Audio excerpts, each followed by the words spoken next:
اب وہ شخص اپنے دوستوں سے پوچھتا ہے، یار میرا ارادہ نہیں تھا، میرا انٹینشن نہیں تھا، میں اس کو لے کر ایسا سوچ بھی نہیں سکتا، لیکن آخر کار مجھ سے گناہ ہو گیا۔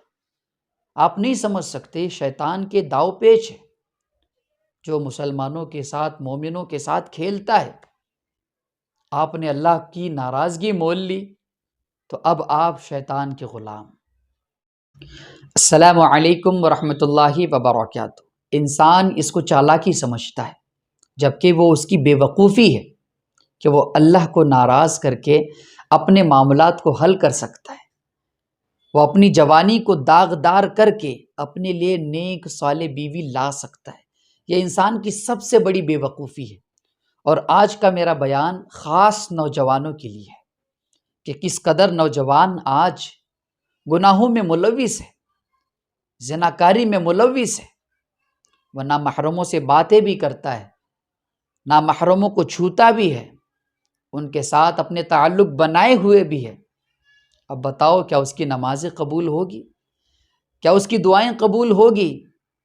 کیا اس کی نمازوں میں وہ اثر باقی رہے گا؟ کیا اس کی دعائیں جلد از جلد قبول ہونے کے لائق رہے گی؟ تو اس کا جواب آتا ہے نہیں۔ سب سے پہلے نامحرموں سے تعلق توڑنا پڑے گا، پھر جا کر اللہ سے تعلق بنے گا۔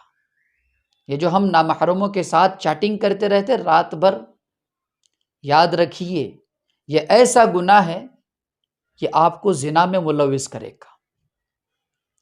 آپ سوچ بھی نہیں سکتے کہ آپ کب زانی بن جاؤ گے۔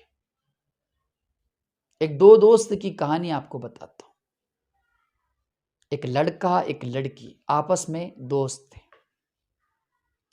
بہت سارے لوگوں نے انہیں سمجھایا کہ آپ کی دوستی دوستی تک محدود نہیں ہے، یہ محبت کا درجہ لے رہی ہے۔ آپ کھا بھی ایک ساتھ رہے ہو، پی بھی ایک ساتھ رہے ہو، کلاس میں بھی ایک ساتھ جاتے آتے ہو اور گھومتے بھی ایک ساتھ ہو، کہیں ایسا نہ ہو کہ آپ زنا میں اور گناہ میں مبتلا ہو۔ لڑکا صاف طور پر کہنے لگا کہ یار وی آر جسٹ فرینڈ، ہم صرف دوست ہیں اور کچھ نہیں۔ 1 مہینہ گزرا، 2 مہینے گزرے، آخر کار اس وقت کو بھی آنا تھا۔ ایک وقت ایسا آیا کہ وہ دونوں گناہوں میں مشغول ہو گئے۔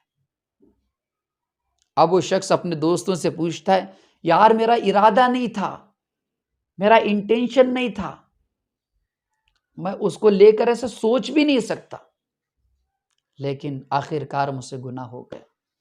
آپ نہیں سمجھ سکتے، شیطان کے داؤ پیچ ہے جو مسلمانوں کے ساتھ، مومنوں کے ساتھ کھیلتا ہے۔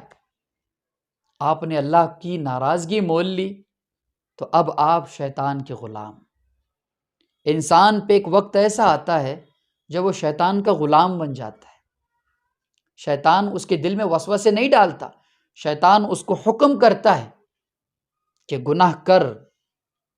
اب جب اگر وہ مسجد میں بھی موجود ہے، مسجد میں بھی بیٹھا ہوا ہے، فوراً مسجد سے باہر نکل جائے گا اور اس گناہ میں مشغول ہو جائے گا، کیونکہ پوری طرح سے اب یہ شیطان کے کنٹرول میں آ چکا ہے۔ مسلمانوں، آپ کی دعائیں کیوں نہیں قبول ہو رہی؟ آپ کی نمازوں میں وہ بات کیوں نہیں ہے؟ مین ریزن یہ ہے، جب آپ اپنی جوانی کو محفوظ رکھو گے تو یاد رکھو اللہ کو سب سے زیادہ محبت اس نوجوان سے ہے جو نوجوان اللہ کے حضور سجدہ کرتا ہو۔ اپنی جوانی کو پاک رکھو، آپ کو ہم سفر، آپ کی بیوی نیک صالح ملے گی۔ آپ اگر زانی ہوگے، آپ کی بیوی بھی زانی ہوگی۔ اور سب سے بڑا نقصان مومنوں کا، مسلمانوں کا کیا ہوتا ہے، آج آپ کو بتاتا ہوں۔ اللہ رب العزت اس شخص کے دل پر ایک کالا نقطہ، ایک کالا دھبا لگا دیتے ہیں جب وہ گناہ کرنا اسٹارٹ کر دیتا ہے۔ اور اگر وہ توبہ نہیں کرتا، اللہ سے معافی نہیں مانگتا اس زنا کی، اس گناہ کی، تو وہ نقطہ بڑا ہونے لگتا ہے اور اتنا بڑا بن جاتا ہے وہ پوری طرح سے دل کو کور کر لیتا ہے۔ اب یہ دعائیں مانگ رہا ہے، اس کا دعاؤں میں من نہیں لگتا۔ اب یہ قرآن پڑھ رہا ہے، اس کا قرآن پڑھنے میں جی نہیں لگتا۔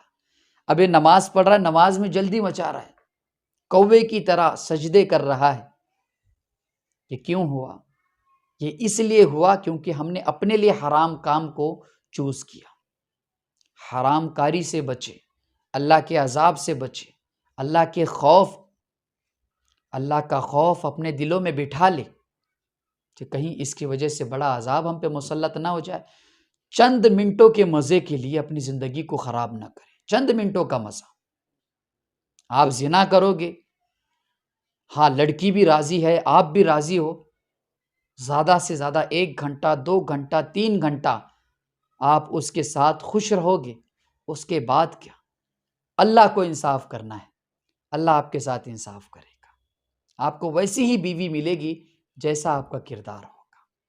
تو گناہوں سے بچے رہے، اپنی جوانی کو محفوظ رکھے، اور اس ویڈیو کو نوجوانوں تک شیئر کرے تاکہ وہ نامحرم کی دوستی سے بے رغبتی اختیار کرے، نامحرموں کی دوستی سے قطع تعلق کرے۔ ایک حدیث بول کر اپنی بات تو ختم کرتا ہوں۔ آقا کریم صلی اللہ علیہ وسلم کی بہت ہی پیاری حدیث ہے۔